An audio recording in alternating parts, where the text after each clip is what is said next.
Glória a Deus. Meus irmãos, paz do Senhor. Eu quero primeiramente agradecer ao nosso Deus. Agradecer ao nosso Deus pela oportunidade, mais uma vez, de estar adorando ao Senhor. Louvar a Deus pelo dia de hoje, pelas bênçãos que o Senhor nos concedeu nesse dia, pelas vitórias, pelas lutas, pelas provações, porque tudo tem um aprendizado, né? Eu quero louvar a Deus pela vida do pastor Micael, nosso pastor presidente, pela vida da pastora Elizabeth, que Deus continue abençoando os nossos pastores, também pela vida do pastor Daniel, que Deus continue abençoando sua vida. Obrigado pelo convite. A pastora Carol, toda a família, que Deus abençoe. A todos os nossos irmãos obreiros da casa do Senhor, Deus continue abençoando as irmãs obreiras. Também louvo a Deus pela vida da minha família, dos meus filhos que estão aqui, minhas noras, minhas netas, está todo mundo aí. Fiquei muito feliz de ver a Alciene lá atrás também, que Deus abençoe sua vida, viu, Ciene? Também a irmã, a evangelista Leda, Deus abençoe. Ela falou algo para mim ali que o senhor vai gostar, viu? Vou falar só para o senhor ouvir. Ela falou assim para a gente orar, que ela quer ficar aqui com nós. Oh, glória a Deus, vamos orar, né? Vamos orar porque é bênção. Ela é uma mulher de Deus, conheci ela em Barra Bonita e é uma amiga, se tornou uma amiga de muitos anos. Deus continue abençoando, né? Abra a tua Bíblia comigo no livro de Marcos, capítulo de número 5. Nós vamos ler o versículo de número 33 e 34. Aleluia, glória a Deus. Deus continue honrando esta casa, onde nós temos sendo sustentados pela palavra do Senhor. Aleluia. Diz assim a palavra do Senhor, Marcos capítulo 5, verso 35 e 36. Estando ele ainda falando, chegaram alguns dos principais da sinagoga, a quem disseram: a tua filha está morta, para que enfadas mais o mestre? E Jesus, tendo ouvido essas palavras, disse ao principal da sinagoga: não temas, crê somente. Eu gosto muito da versão King James, que nesse verso 36, ela vai dizer assim, ó: mas Jesus não deu atenção àquelas notícias, e voltando-se para o dirigente da sinagoga, o encorajou, dizendo: não temas, tão somente continue crendo. Você pode sentar glorificando a Deus. Louva a Deus pela vida do Cleiton também, que veio ele aí, congregou com a gente lá no Pouso Alegre. Deus abençoe sua vida, viu? Deus continue abençoando. Meus irmãos, queridos irmãos, quando o pastor Daniel fez o convite, e eu fui pedir a Deus um tema para essa noite, o que o Senhor queria trabalhar, e o Senhor me levou a esta passagem, a respeito da filha de Jairo, do acontecimento que houve. E esse texto, ele é um texto assim bem conhecido, um texto bem pregado em muitos lugares, campanhas, congressos, temas de mulheres, enfatizando a restauração da filha de Jairo, a vida, quando Jesus devolveu a vida para ela. Então, o ensejo é sempre em cima do milagre da filha de Jairo. Sempre é pregado, falado, valorizado o milagre que Jesus fez, da restauração da vida dela. Mas existe uma lição muito gigantesca por trás desse milagre. Este milagre que aconteceu na casa de Jairo foi apenas um veículo que Deus usou. A enfermidade da menina é apenas um resultado de um processo, de uma trajetória que Deus tinha na vida de Jairo. E é muito interessante, a gente lê a Bíblia, e a gente, principalmente esses textos batidos, que sempre é falado, a gente não presta atenção nos detalhes. E o Senhor me fez enxergar algo aqui maravilhoso acerca do que aconteceu dentro da casa dele. Aí você pode estar dizendo assim para mim: irmã Solange, mas Deus vai permitir uma enfermidade que vai levar à morte para tratar a vida de um homem? Irmãos, nós não conseguimos, a nossa mente não alcança a dinâmica de Deus, a maneira que o Senhor trabalha, a forma que Deus alcança as pessoas. Se a gente for levar por esse lado, então o que a gente poderia dizer quando o anjo chega até Maria e diz para ela assim, ó, você vai dar à luz um filho e o nome dele será chamado Emanuel. Só que ela era virgem naquele tempo. Se fosse descoberto a gravidez dessa menina, ela seria apedrejada e morta. E muitos iam dizer, está amaldiçoada, está em pecado, está isso, está aquilo. Mas era um trabalhar de Deus, era um propósito de Deus.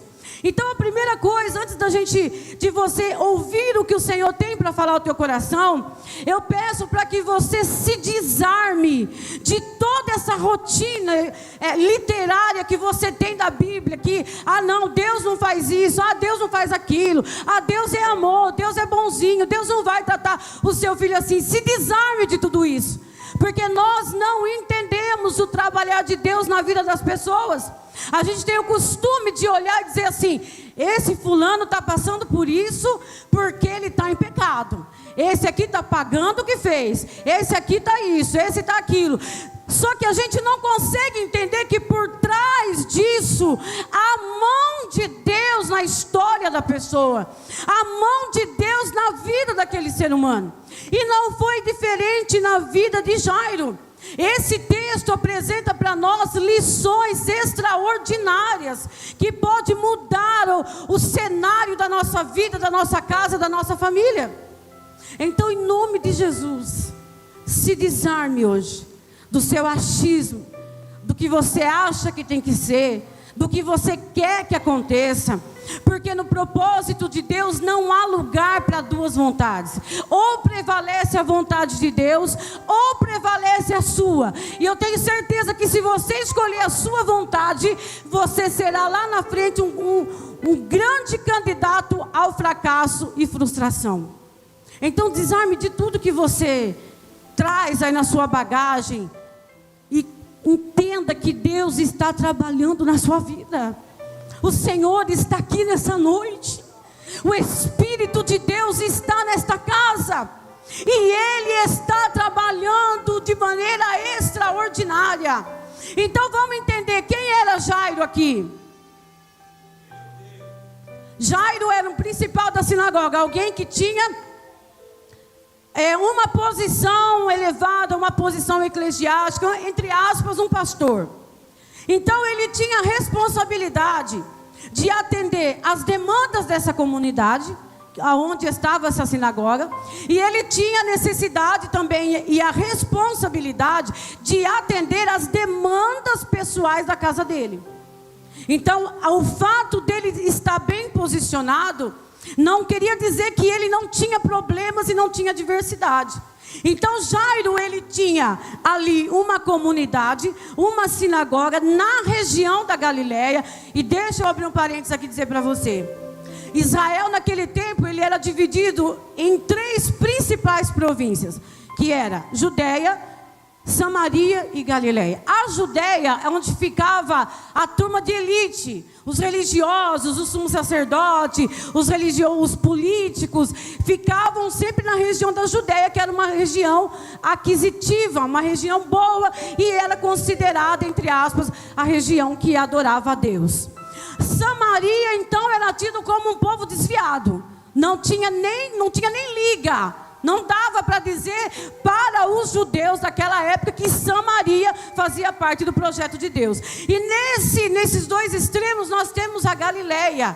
A Galileia onde esse povo tinha a chance de ir ao templo 1, 2 vezes por ano. Não podia entrar, eles cultuavam a Deus no pátio, mas tinha sinagogas. Na época de Jesus, existia aproximadamente 400 sinagogas em toda a região de Israel. Então essa região da Galileia, apesar deles não ser considerado como um povo totalmente fora do propósito de Deus, como Samaria era, essa região era uma região problemática. Havia a região de Decápolis, onde estava ali na Galileia 10 cidades que eram exatamente para o assentamento de gentios, pessoas que não eram judeus, pessoas que não estavam no projeto. Então aquela aquele assentamento de gentios fez com que o pessoal da Galileia, judeus, se casassem e tivessem vida com essas famílias, com essas pessoas.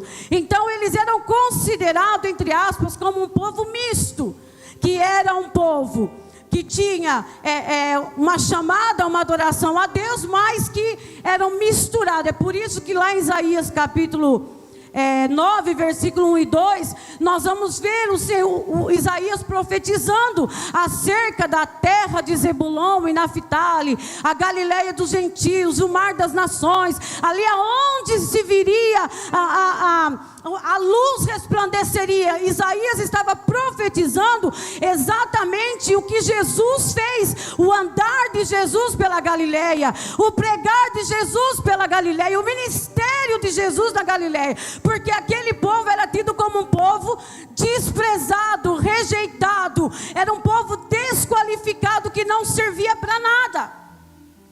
E estava ali a sinagoga, e dentro dessa sinagoga estava Jairo. Então Jairo, ele era líder responsável de atender as demandas desse povo problemático, as demandas deste povo desqualificado. Não eram pessoas que tinham conhecimento, letrados na lei, não. As pessoas que chegavam, os problemas que chegavam até Jairo, eram problemas de pessoas que tinham ali o seu processo de rejeição e tudo mais. Então ali Jairo, ele tratava das demandas na sinagoga. Qual era a finalidade da sinagoga? A finalidade era para que eles adorassem a Deus, conhecessem a palavra do Senhor. No caso, a época era só a Bíblia hebraica do Antigo Testamento. Então ali eles se reuniam para tratar de assuntos políticos e resolver pendências familiares também. Então note aonde é que Jairo estava inserido. Ali então Jairo, o exemplo, chega alguém ali para ele e fala assim: Jairo, eu estou conjecturando para os irmãos entenderem nos dias de hoje, tá? Jairo, eu não tenho condições de pagar o meu aluguel esse mês, eu estou desempregado e eu preciso pagar meu aluguel, senão vão me despejar. Então aí Jairo, conjecturando alguns dos problemas, poderia dizer assim: então tá bom, vou fazer que nem o pastor Micael faz lá em Jaú. Eu vou pedir uma ajuda para os irmãos, não vou falar o nome de quem é, e vamos resolver. Juntou o dinheiro, entregou para a pessoa, problema resolvido, acabou. Chegava outro: Jairo, eu estou com um problema com uma irmã lá do círculo de oração. Essa irmã, ela me olha feio, e quando eu passo perto dela, ela vira a cara, não me responde. Então vai lá, Jairo, resolver mais um problema cotidiano de um povo problemático, dificultoso. Jairo talvez colocava alguém para orar por eles. Enfim, atendia as demandas, resolvia os problemas corriqueiros daquela comunidade. E que não é diferente na nossa vida hoje. É exatamente isso que nós vivemos. É da mesma maneira, do mesmo processo. Porém, Jairo, apesar dele ser um homem respeitado, os dirigentes da sinagoga, eles tinham uma aquisição financeira muito boa. Eles tinham idoneidade, exemplo, eles tinham respeito no meio da sua comunidade. Então ali Jairo, ele procurava levar as coisas da melhor maneira possível, resolver demanda, ser exemplo para a comunidade, estar ligado ali, porque em João capítulo 9, verso 22, a Bíblia vai dizer que todo aquele que reconhecesse Jesus como Cristo era expulso de uma sinagoga. E a pessoa que era expulsa de uma sinagoga, ela perdia toda a sua vida social. Ela não podia comprar, não podia vender, não podia adorar, não podia sair. Ela era uma pessoa neutra, desqualificada completamente. Então Jairo estava ali fazendo o seu papel, trabalhando em prol daquela comunidade, tudo indo muito bem. Vamos lá, vamos imaginar que o Jairo, como pai e marido, chega dentro da casa dele. Talvez a esposa pode chegar e dizer assim para ele: Jairo, você fica na sinagoga de segunda a segunda. A gente não tem tempo de conversar, você chega atrasado no horário do jantar, tanta coisa para a gente resolver. E Jairo, provavelmente, eu conjecturando, na minha imaginação de pregadora, eu imagino Jairo pegando alguns obreiros da sua confiança, delegando ali funções, tirando um pouquinho das costas dele, ele chegando lá num dia comum, dizer: ó, amor, já resolvi, eu vou ficar aqui de terça e quinta, nós vamos ficar em casa, e o resto dos dias eu vou estar cuidando lá da sinagoga. Ok, problema resolvido. Então a vida de Jairo segue andando adiante, segue o curso da história. Jairo tem os seus problemas resolvidos, Jairo tem a sua vida tranquila, tem a sua comunidade, está lá, vivendo lá na sinagoga tranquilamente. Só que Deus tinha um propósito na vida desse homem. E Jairo, ele estava rodeado de pessoas que, apesar de serem religiosas e conhecer a lei, não tinha mais expectativa de fé. A gente vê quando Jesus está indo para lá, chega lá e fala: Jairo, para de incomodar o mestre, que a tua filha morreu. Eles não tinham expectativas, eles não acreditavam mais que Deus poderia fazer um grande milagre. Por quê? Porque eles estavam inseridos na rotina da religiosidade. Então ele vai para um culto de domingo, a gente olha as pessoas tudo sonolenta, adormecida: onde estou? Quem sou eu? Era isso que estava acontecendo. Por quê? Porque não tinha mais expectativa de milagre. Não tinha, e hoje não é diferente. Se você falar alguma coisa para alguém: olha, eu estou com câncer, a pessoa do teu lado, aqui eu estou falando da nossa casa, não estou falando de fora, a pessoa do teu lado vai dizer: mas é assim mesmo, eu conheço um médico muito bom, ele tratou não sei de quem, a pessoa morreu, mas ela estava bem, não sentia dor e tal. Era esse povo que Jairo estava inserido. Um povo religioso, que perdeu a visão espiritual do que Deus poderia fazer. Mas essa noite o Senhor me traz aqui para dizer para nós neste lugar: desperta aí você, porque o Deus que você serve, Ele ainda faz milagre, Ele ainda opera maravilha, Ele ainda é o Deus do sobrenatural. E não há parede, não há lugar que impeça o agir dEle na sua vida. Irmãos, vocês me desculpam, mas eu não concordo. E uma vez eu disse isso e depois o Senhor me repreendeu e eu nunca mais falei. Algumas pessoas dizem assim: olha, tem igreja que Jesus não entra mais. Tem igrejas grandes que os pastores vão estar lá, Jesus não entra mais lá, o Jesus fica do lado de fora. Irmãos, a minha pessoa, eu não acredito nisso. Porque não é possível que no meio de uma multidão não tem uma pessoa que está clamando com sede e fome de Jesus Cristo. Quando eu digo que Jesus não entra em tal lugar, eu estou dizendo que Jesus é limitado. Mas o Jesus que me salvou, Ele não tem limite. Ele entra dentro da igreja, Ele entra dentro do bar, Ele vai na prostituição, Ele vai nas biqueiras para salvar, para convencer a pessoa do pecado, da justiça e do juízo de Deus. Eu não consigo acreditar que Jesus não entra numa igreja. Ainda que a igreja esteja dispersa, mas tem aqueles que são os remanescentes. E a igreja sou eu, a igreja é você. Se eu estiver em comunhão com Ele, aonde eu estiver, se torna um ambiente de adoração. Se eu estiver em comunhão com Cristo, eu posso estar dentro de um mercado, na fila do açougue, ali se torna o lugar da minha adoração, o lugar, o ambiente para pregar e ganhar alma. Onde eu estiver, o Senhor estará. E Jairo estava ali, vivendo a sua vida tranquila, rodeado de pessoas sem expectativa, sem esperança. Mas aí entra a misericórdia de Deus. Entre a graça de Deus. Como assim, irmã Solange? A filha de Jairo é acometida de uma enfermidade. Mas, irmã Solange, como é que a irmã fala que isso é uma bênção, uma misericórdia de Deus? Escuta, irmão. Deus não trabalha do nosso jeito. Deus não vê as coisas como a gente vê.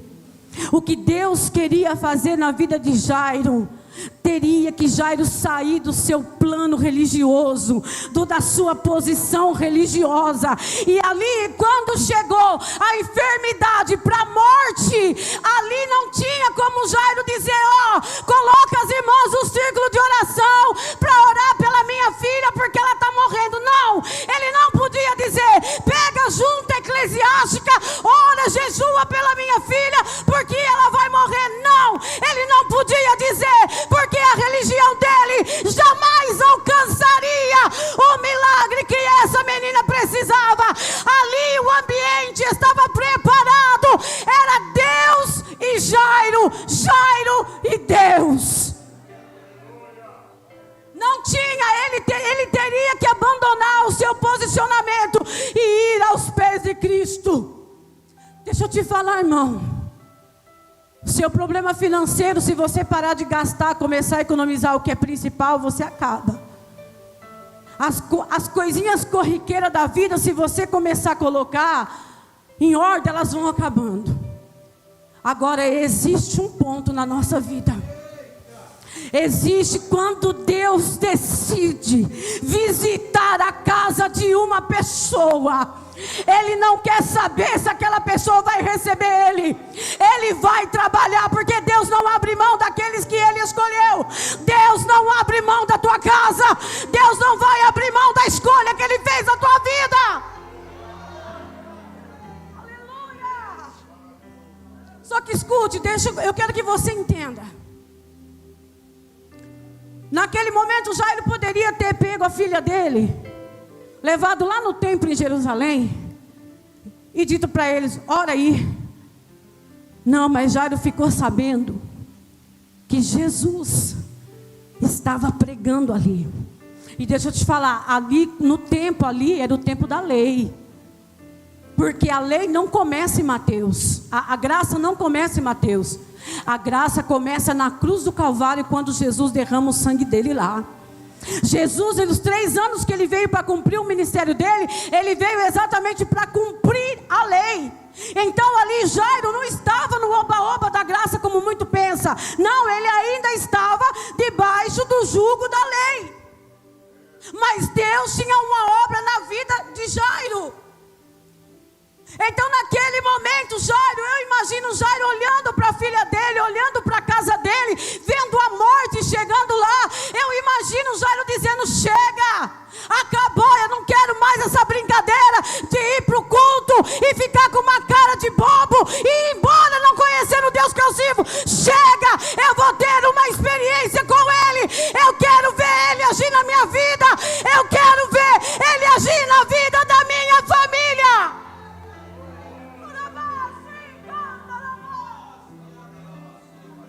Chega de ficar brincando de crente. Está na hora de você assumir responsabilidade. Porque aquilo que ninguém pode te ajudar é o veículo que vai levar você de volta aos pés de Jesus, que você abandonou faz tempo. Chega.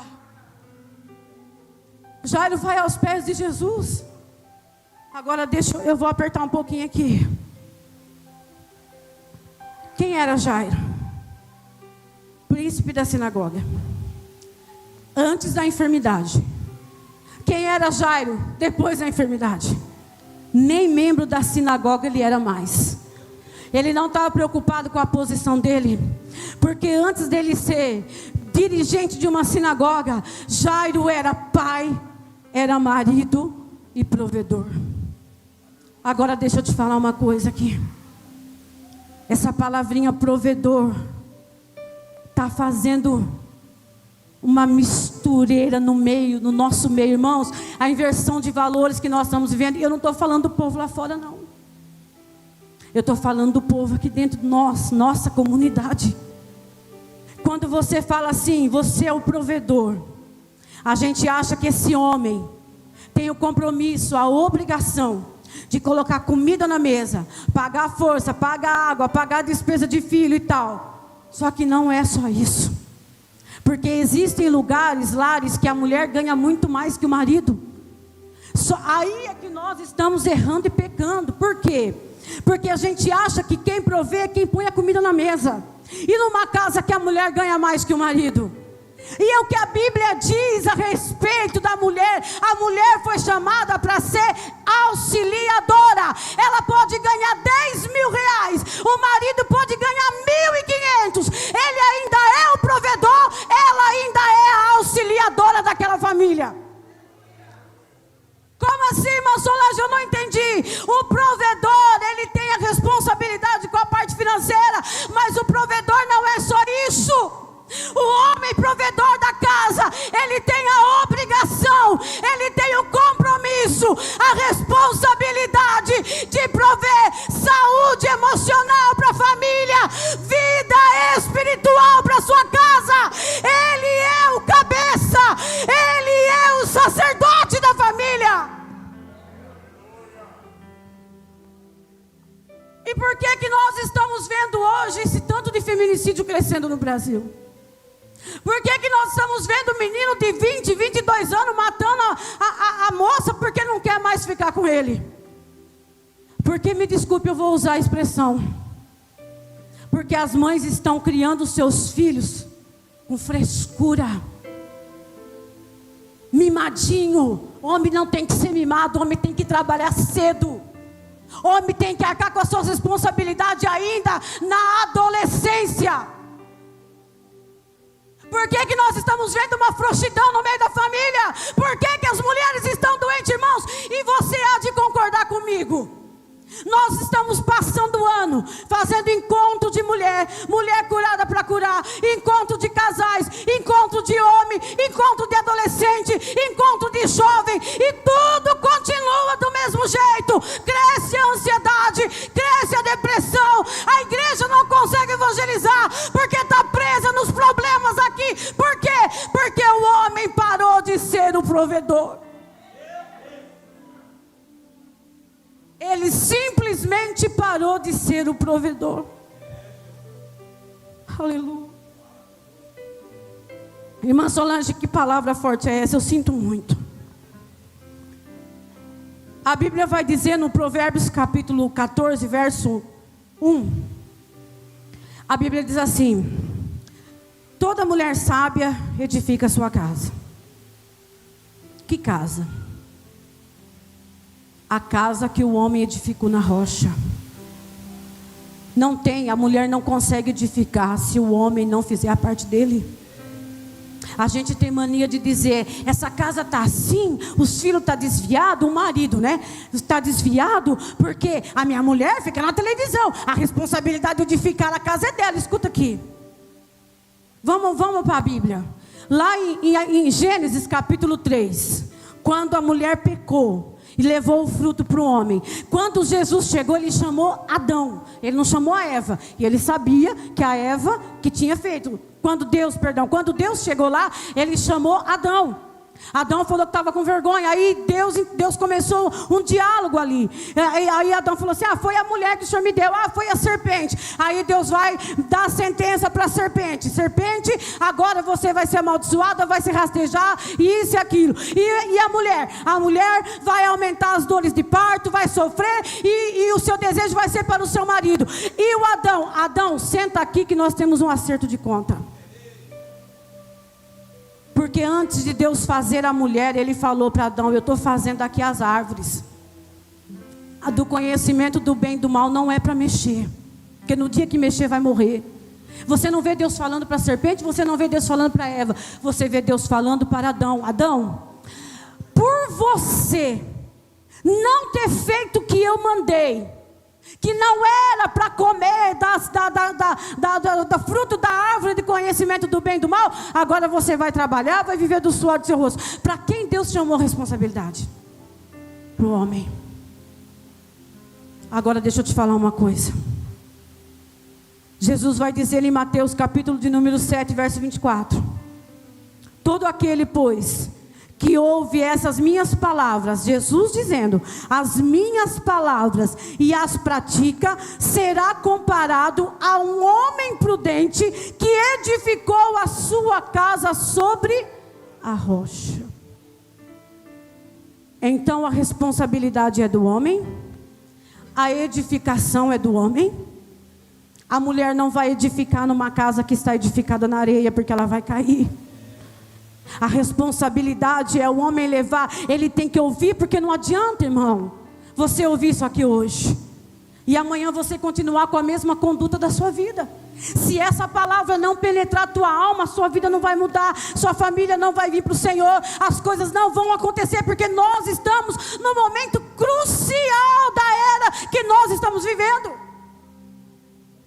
Então ele vai dizer o quê? Que o homem que pratica, que ouve, pratica, que faz, que trabalha em cima da palavra, ele vai edificar a casa dele na rocha.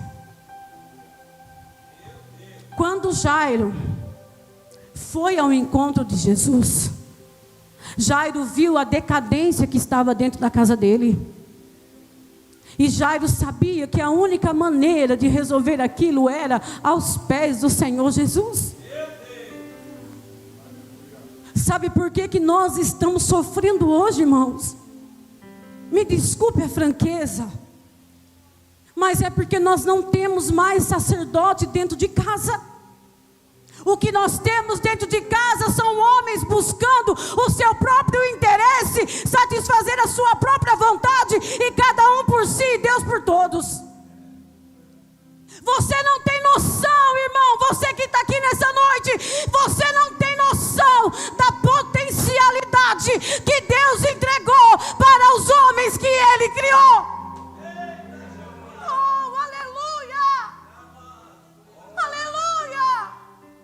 Se você tem um problema para resolver na tua casa, não é ir chorando para a mamãezinha, não é ir chorando para o pastor, não. É dobrar o teu joelho e dizer: Deus, eu sou sacerdote dessa casa, eu preciso de um milagre aqui dentro.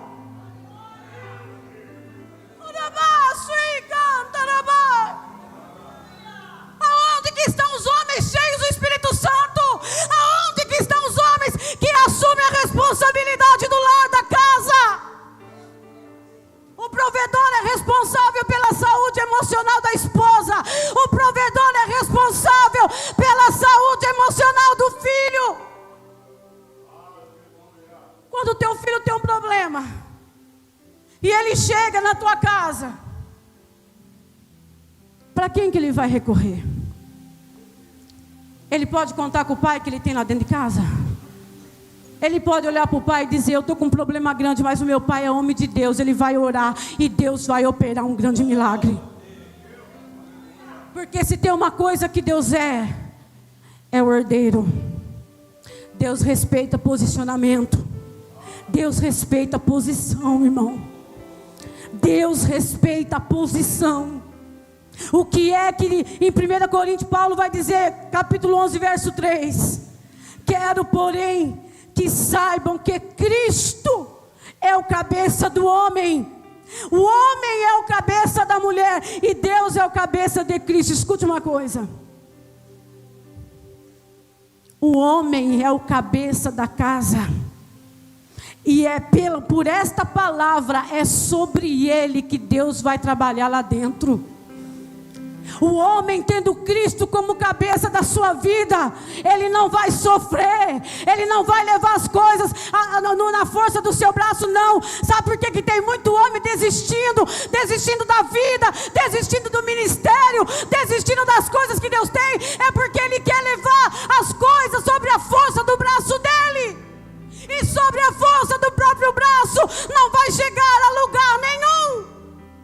Se fosse assim, Jairo não teria abrido mão da posição que ele estava para se lançar aos pés de Jesus. Jesus está dizendo aqui nessa noite: eu estou pegando na mão dos homens que estão aqui. Eu estou pegando na mão dos homens que estão aqui. O Espírito Santo de Deus está dizendo: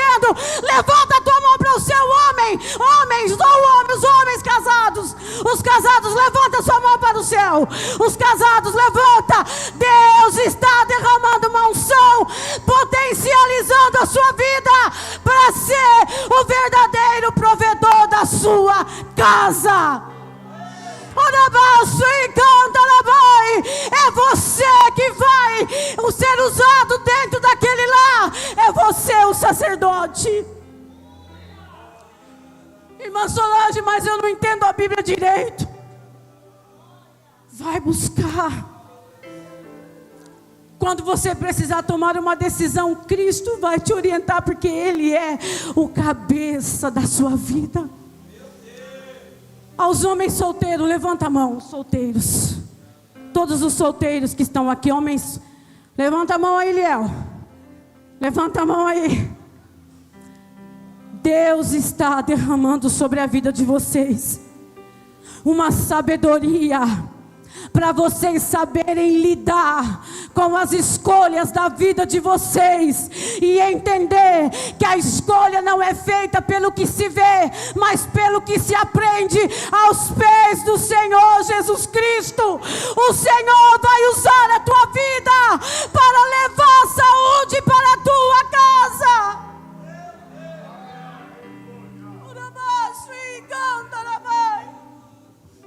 Nesta passagem você não vê a esposa de Jairo sendo manifestada só no capítulo 40. Quando Jesus chega na casa, ele manda todo mundo sair. Fica só o pai, a mãe, Pedro, Tiago e João e Cristo. É o único momento que aparece a mulher. Deixa eu te falar uma coisa. A igreja tem a responsabilidade de levar Cristo para o mundo, sim ou não? Quem está comigo aqui, sim ou não? Sim. A igreja tem a responsabilidade de levar Cristo para o mundo. O mundo está perdido. As mulheres estão endurecidas e os homens estão sensíveis. Até a roupa dos homens mudaram já. Está cada vez mais escandaloso dentro da igreja. Só que Deus não vai usar a sua vida como exemplo na condição que você está. Então Deus vai alcançar a tua casa. Deus vai trabalhar da maneira que Ele tiver que trabalhar, mas Ele vai levar você de volta ao plano original, que é ser o provedor. A mulher chega em casa triste, desorientada, ela vai abraçar o marido vai ter uma palavra do céu para a vida dela. Ele vai dizer: aquilo que nós não conseguimos aqui, nós vamos pôr o joelho no chão e o Senhor vai fazer por nós.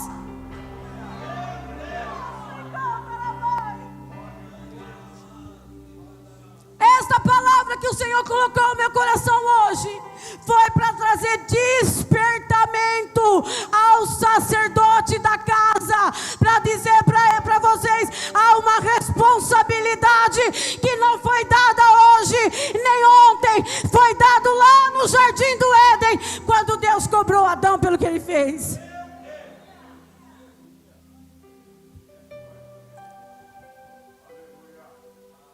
Para ser exemplo, Deus permite coisas acontecer. Aqui eu vou concluir. A Bíblia diz então que Jesus fala para Jairo: vamos então até a sua casa. No meio do caminho, Jairo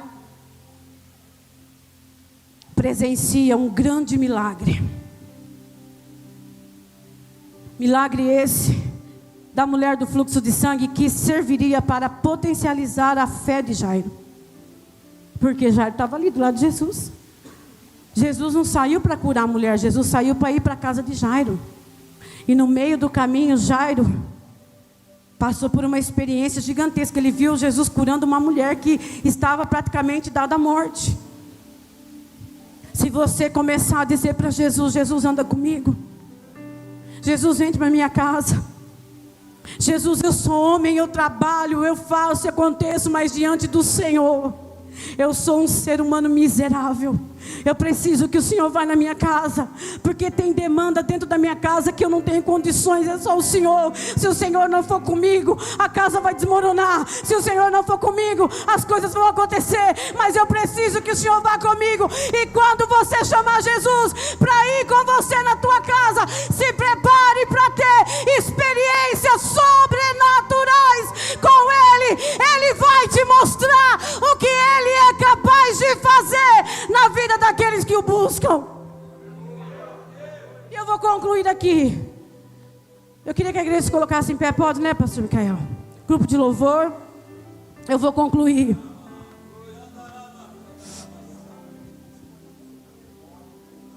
Você não tem o compromisso nem a obrigação de ser diferente.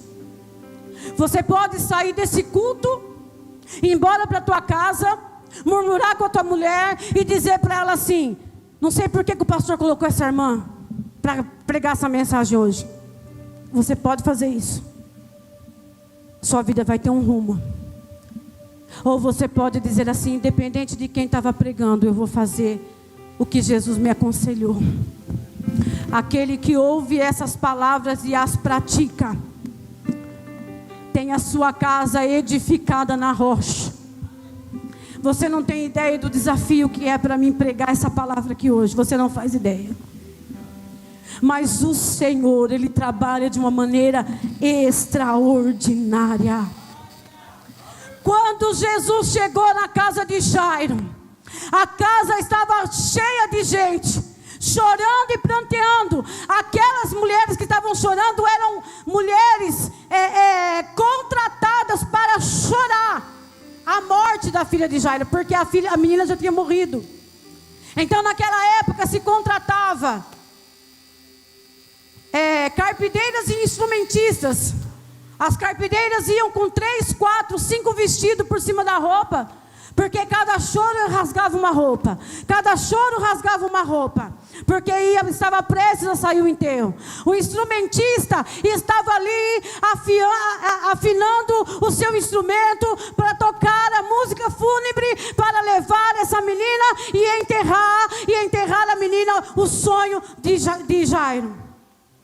Quando Jesus chega, Ele vê um alvoroço, Ele vai dizer assim: a menina não está morta, a menina dorme. Quando Jesus se manifestou dentro da casa de Jairo, foi exposto o que estava dentro do coração daquele povo. Alguém estava batendo no ombro da mulher de Jairo, dizendo: é assim mesmo, olha, você vai enterrar sua filha, mas fica tranquilo, eu estou aqui, pode chorar no meu ombro, eu estou aqui para chorar com você. Aí Jesus chega: não vai ter choro, não vai ter velório, não vai ter enterro, porque a menina não está morta, a menina dorme.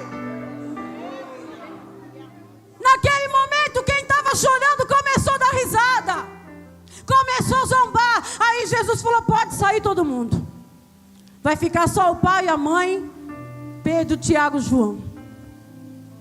E ali Jesus fez um grande milagre. Se você tiver coragem de assumir o seu posicionamento como sacerdote dentro da sua casa e levar Jesus para participar das atividades dentro da sua casa, e levar Jesus para operar os milagres que você não tem condições mais de resolver, se prepare para a sua casa ser esvaziada. Porque aquele que é interessado em destruir a sua vida e a sua família está contratando carpideiros e instrumentistas, aguardando você enterrar de uma vez por todas aquilo que você está lutando para que viva. É um filho que está desviado, é um ministério que acabou, é a esposa que está doente, e tantas outras coisas. Se você tiver a ousadia de levar Jesus para a tua casa, Jesus vai esvaziar a sua casa.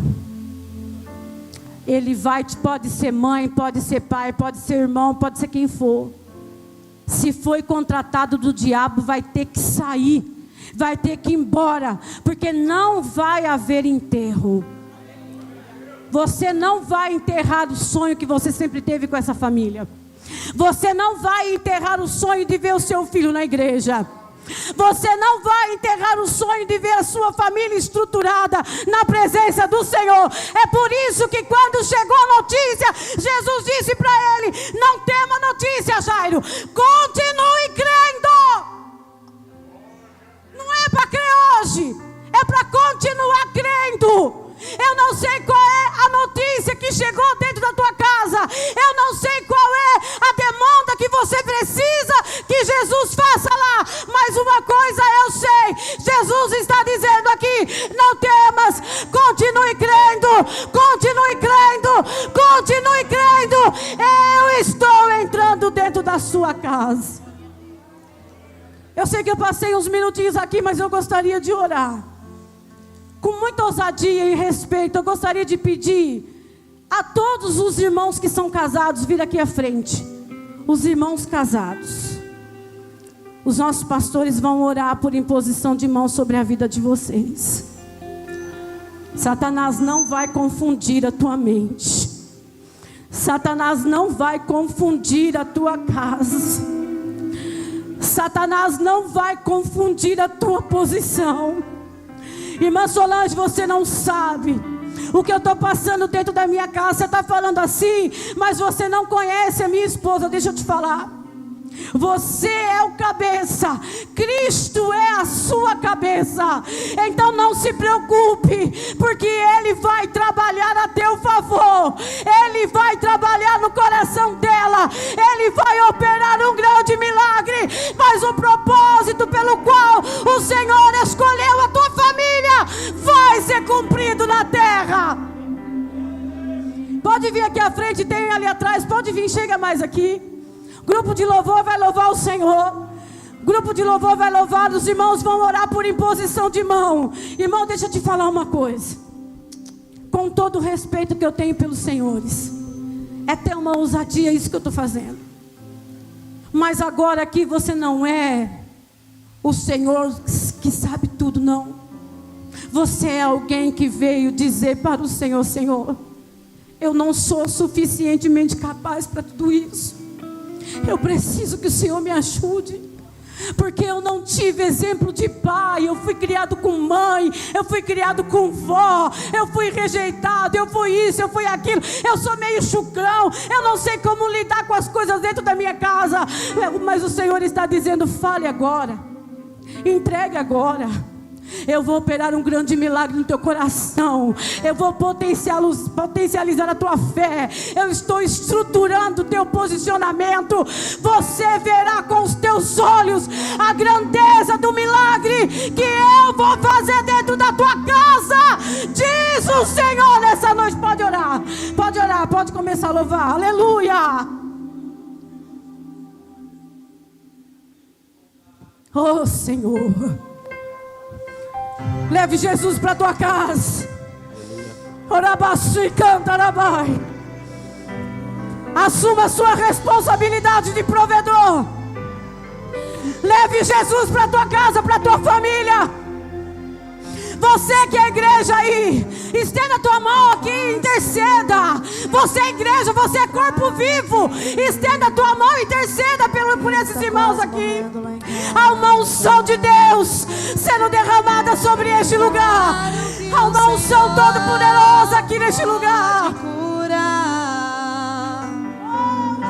Se não for te pedir muito, Jesus, Pai.